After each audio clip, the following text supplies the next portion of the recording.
Baer. My name is Betty Baer, and just so excited to talk to you all about horticultural therapy. I'm a retired occupational therapist. I spent my career at the VA hospital here in Houston, and I got interested in horticultural therapy as a way for the patients and clients to do some meaningful, rewarding activities that were adult, that could be adapted to their needs, and that were more than just an exercise or putting pigs in a board. So I pursued getting a horticultural therapy certificate. To get started, horticultural therapy works because of plants. They hold our attention. There's so much variety in the plant world. There's big trees, there's pollen, there's flowers, there's bushes, there's grasses. Plants don't judge people. They don't know who we are. They don't know our backgrounds. They don't know what we've done or didn't do. And plants allow us to change our environment. We can put plants inside, and that's bring beauty inside, and certainly outside, growing a garden, grasses. It changes where you live, and it also changes our environment in terms of it makes us pay attention to things like the weather, the rain, what's going on outside. And as plants change and grow, it's as if time is sped up. We can see the life cycle. We can see the effects of our interventions, nature's interventions, and see change before our eyes. And they do this in a predictable cycle, which parallels our own lives. And we can learn about ourselves through working with and learning about plants. Plants are responsive to our care. And through working with plants, we can perceive the best part of ourselves, nurturing. We can be productive and successful and generous. And anyone who's worked with plants knows that you always have more than you need. You can give and be generous because that's part of how nature provides. So getting into horticultural therapy as a profession. As most professions, there's an association, American Horticultural Therapy Association. And at the end of this presentation, we'll have all the stuff you want to look things up. And there's also international associations. So as a therapy, with a capital T, I'd like to call it, using plant-based activities, using horticulture, but the idea is that you have a trained therapist and you use specific treatment goals. And I've sort of told people if you know about art therapy or music therapy, those endeavors have, therapeutic aspects in themselves. But to use them as a therapy, you're looking at specific things and specific goals, and generally these are for individuals. So horticultural therapy can be in rehab hospitals, and addiction treatment centers, in prevention and recovery centers, in senior living centers.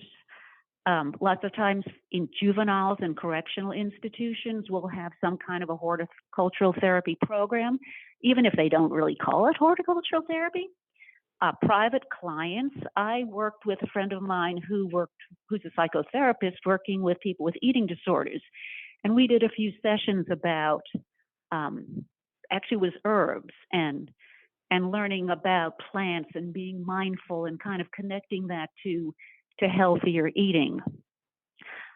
And so you can have, private clients too. And sometimes people have somebody who might be a horticultural therapist, work with home-based schools or just an assortment of things.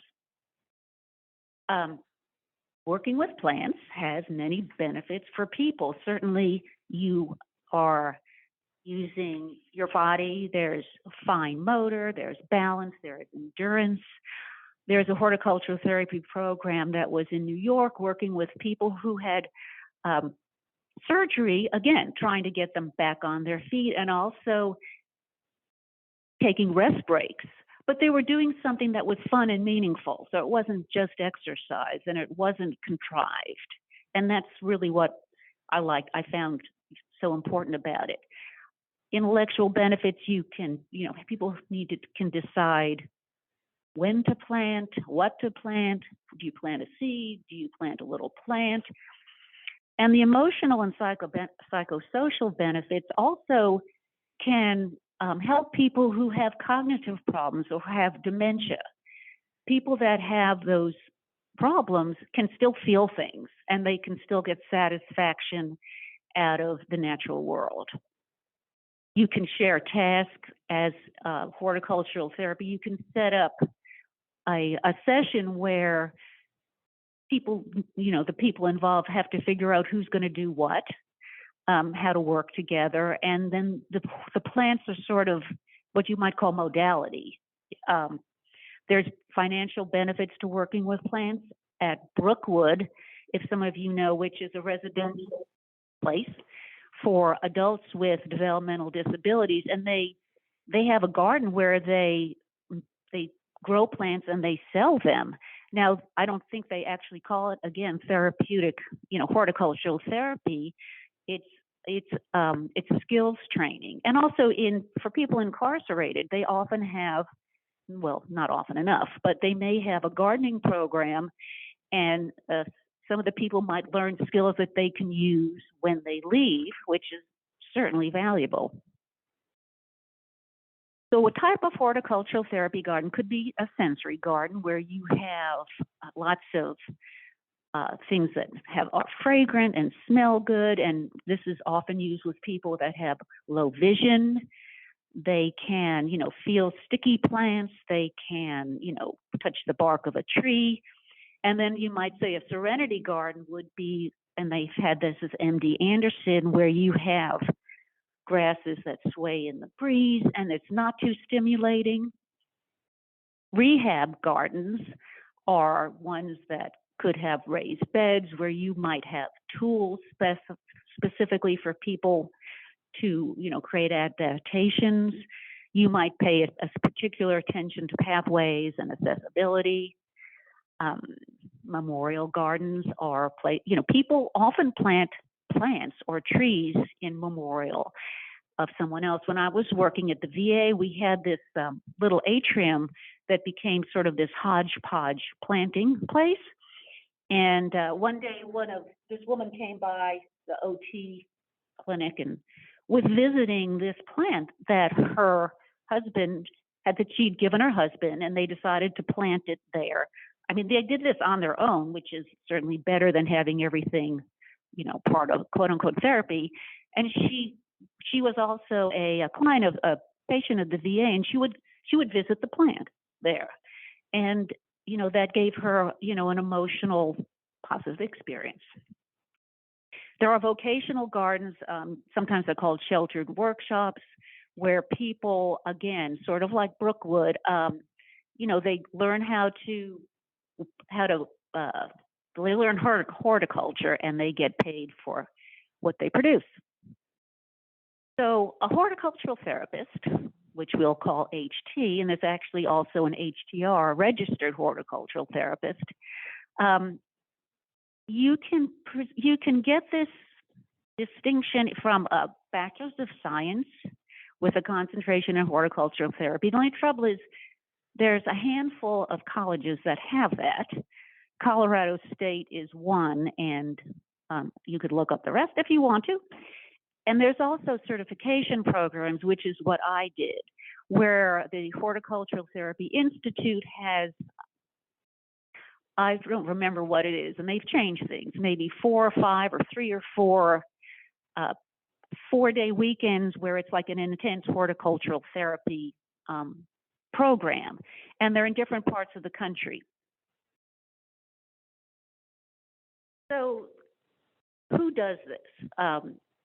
For the horticultural therapy certification, when I participated, there is sort of the therapist side of people working in healthcare mostly, and then there's people who are working in the horticultural professions, or they're just like super gardeners, and they see how therapeutic gardening is, and they want to learn, more skills in terms of emphasizing and benefiting from the therapy that the garden kind of naturally provides.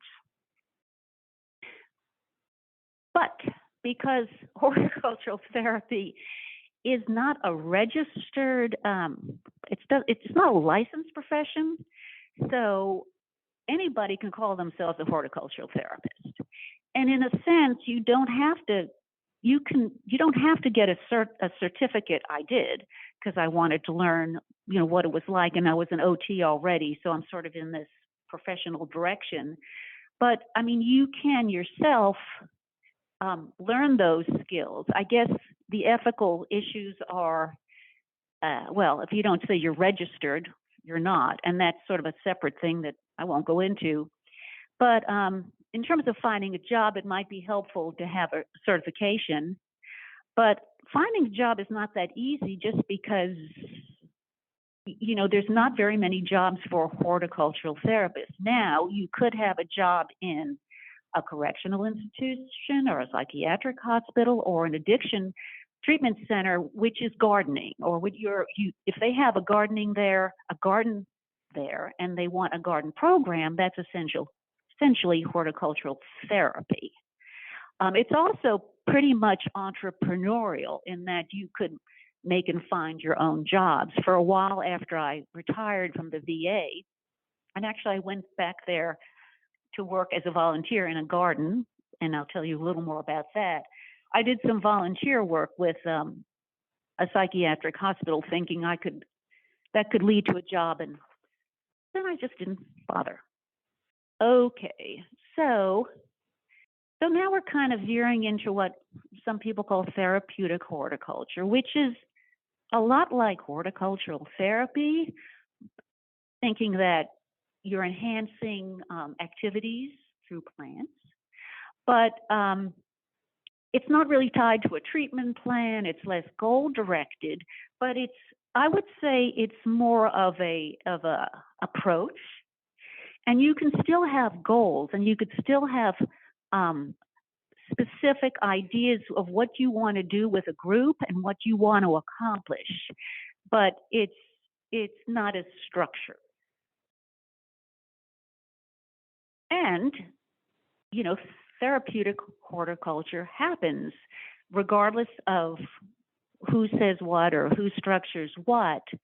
Again, we experience benefits from working with plants.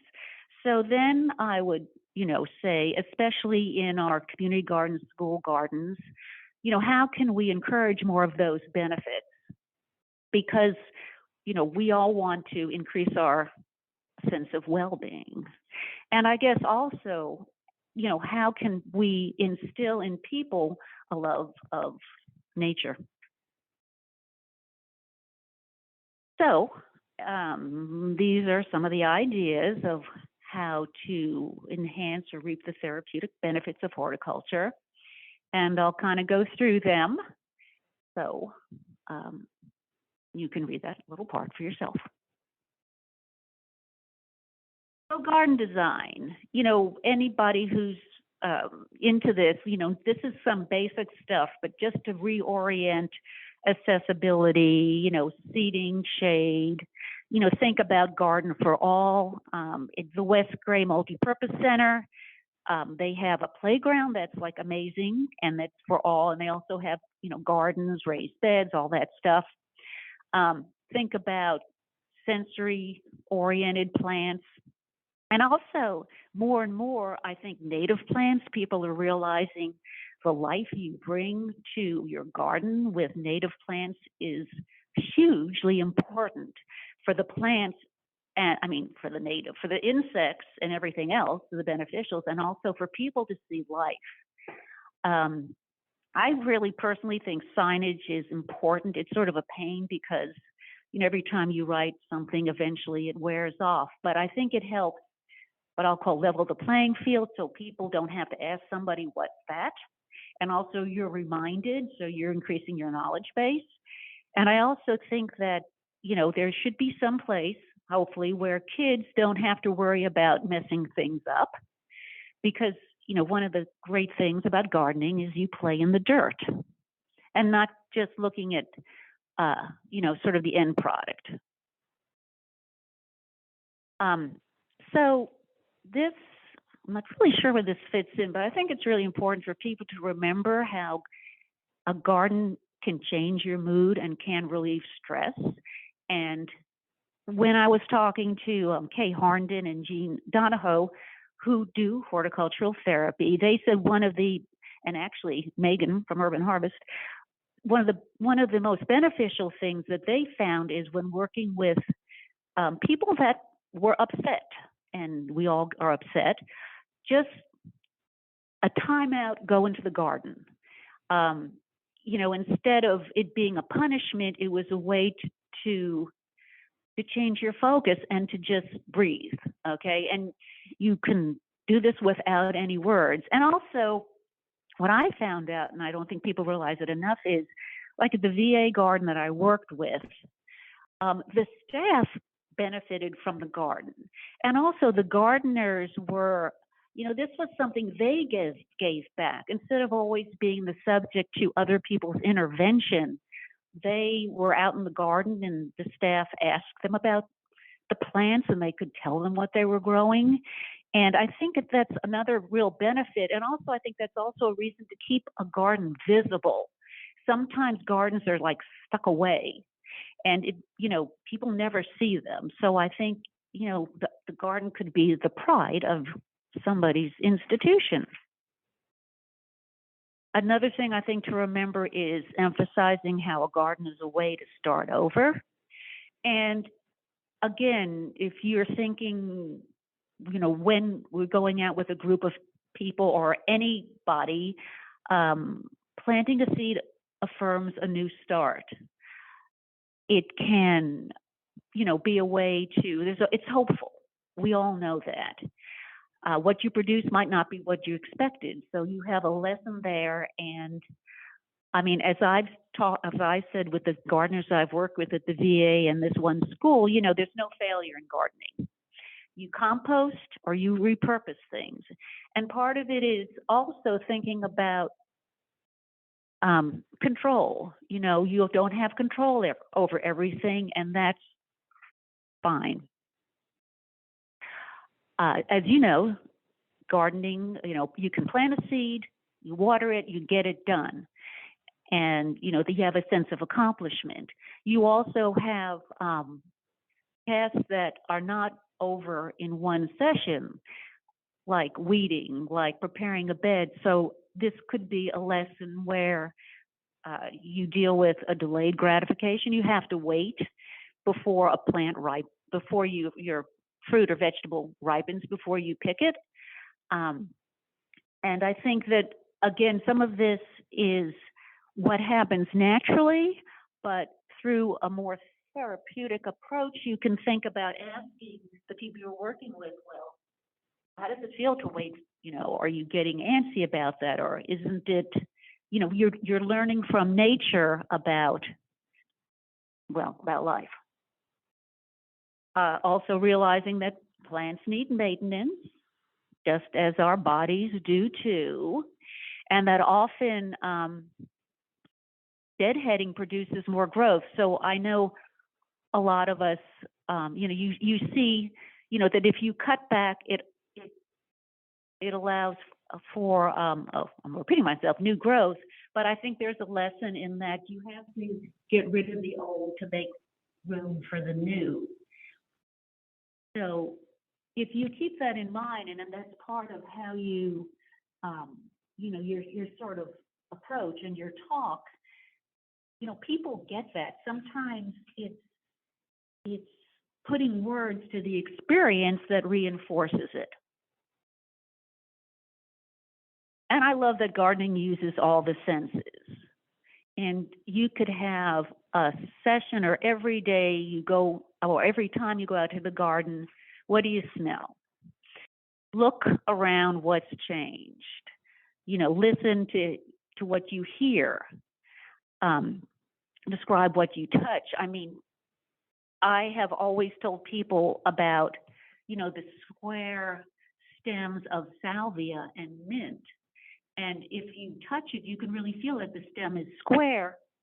And you can also let people know, well, I know that's in the salvia family, even if it looks like something I haven't seen, because I can touch the stem.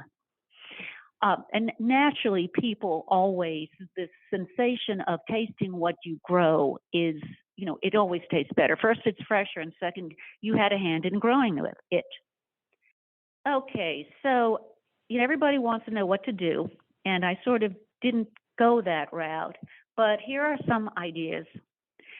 So, I guess the big picture is you're gardening with more intention. You're guiding certain things about gardening, but specifically, you can always use plants as an icebreaker, inside or outside. I mean, people have done this. I've done. You can say, you can bring a certain amount of vegetables or fruits. Which ones would you identify? What do you like? What is it about this fruit or vegetable that is good or bad? I mean, you could do that without the fruit or vegetable, without the plant, or a succulent or a flower. But it's kind of nice if you actually have the thing there. Certainly check in with how people are doing when they're gardening. That's pretty obvious. Again, find out what things in the garden are. Sometimes everybody thinks, well, I shouldn't say everybody, but insects, nah. But we need insects. Most of them are beneficial. And again, pointing that out. There's also something called an interest checklist, which, for example, you could have a list of houseplants, vegetables, flowers, herbs, and have another column, have done, interested in doing, and no interest. Now, I'm actually reading for a horticultural interest inventory checklist. And if anybody is interested in this, they can get a hold of me. But sometimes it's a way for people to have just a listing of, going through their interest and what they want to plant.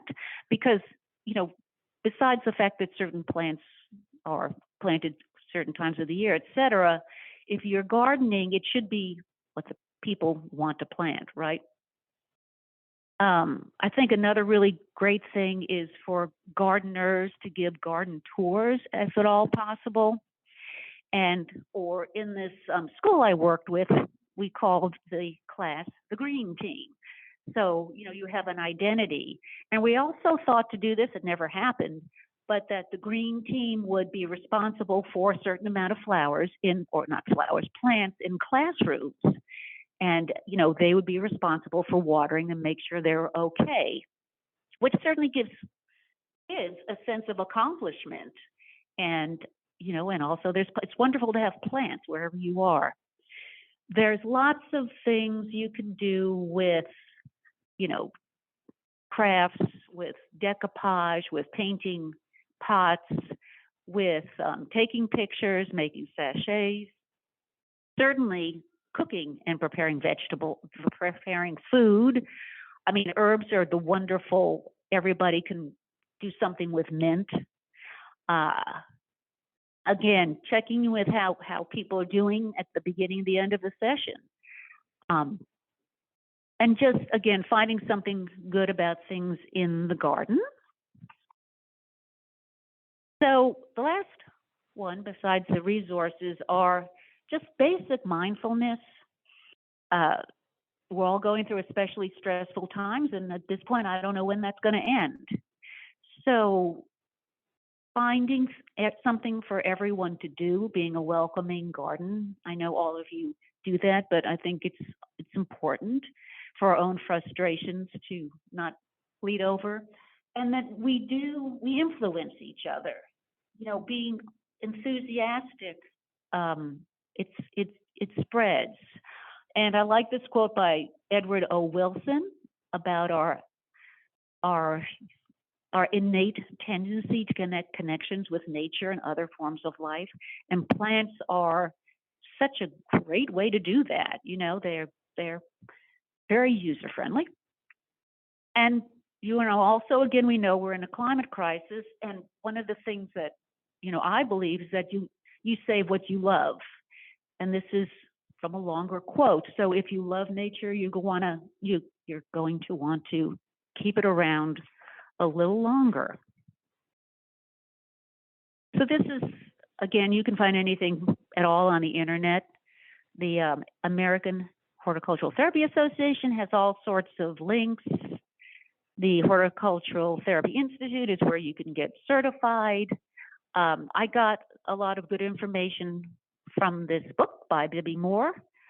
And I'm really more than happy to talk to anybody about horticulture therapy because, frankly, I just think it's something that has so much power and should be used more. So thank you for listening and have a great day.